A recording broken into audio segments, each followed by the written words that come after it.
single greatest need in relationships today is intimacy. However, intimacy can be intimidating, can it? You see, the word intimacy means to move beyond our fears and is willing to reveal our innermost secrets, our thoughts, our feelings, to really let someone see into me. In order to experience intimacy, you and I have to learn to trust. You see, intimacy requires a unity in personal relationships that we've developed a trusting bond with, that we're involved with a person that in spite of our differences, we're in union with that individual. You see, intimacy requires that we are vulnerable, that we are willing to be exposed, that we kind of lay bare our innermost feelings and open up to another person. And secondly, intimacy requires a loving trust, that not only trust that individual, but that they'll be willing to trust us.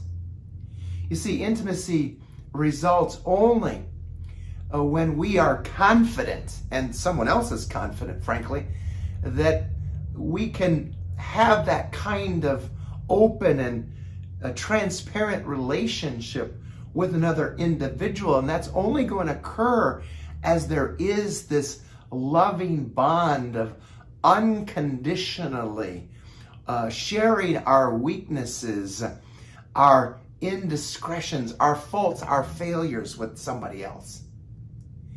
You see, they will love and accept us, warts and all. Do you have that kind of relationship? Again, if you've not allowed God to develop that relationship with you first, the likelihood of you letting down your guard and becoming vulnerable with another individual is not very likely. And what I would suggest, and what I would encourage each of us here today to consider is that if there's a lack of intimacy in your personal relationships, instead of always suggesting it's because of the person you're in a relationship with, it's always the other guy. I would encourage you to ask God why your partner or why the relationship that you're in may not be as trusting as you'd like it to be. In other words, ask God, why is the person I'm in relationship with hesitating, trusting me? Allow the tables to be turned here, you see. Could there possibly be a critical attitude or a judgmental attitude or an unloving attitude on my part that's hindering a trusting, intimate relationship from developing with the individuals that I'm in relationship with? You see, without a trusting sense of unconditional love, a person will kind of shy away from personal intimacy with us. Understandably. When an individual evidences the accepting and compassionate character of Jesus in spite of our flaws, others will begin to open up, to become more personally intimate with us. They're more willing to be transparent with that kind of an individual.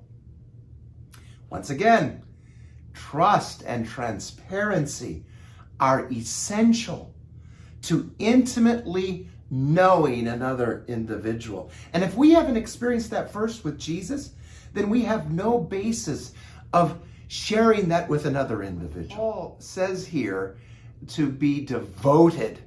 That's a strong term, to be devoted or kindly affectioned in love for one another. You see, to do so is to have what I might call the durability of relationship.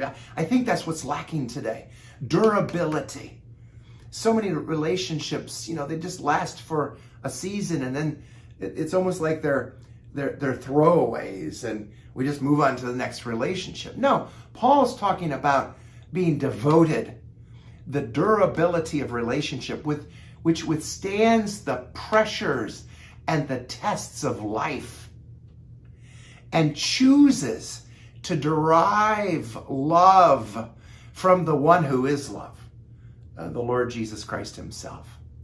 And you see, as we derive love from the one who is love, that forms an indissoluble bond, a willingness to participate in difficult relationships, a willingness to suffer, a willingness to experience the reproaches of Christ for another's sake. You see, the relationships that we're in have this kind of durability because of the relational one that we are participating with, that is Jesus himself.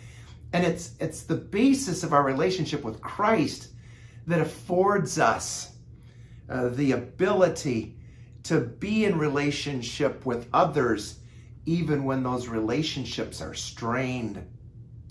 So notice what first has to occur is a bonding with the one who is loved, a bonding with Christ, which then allows us to sacrificially bond with another individual in spite of what we may be facing at that particular moment.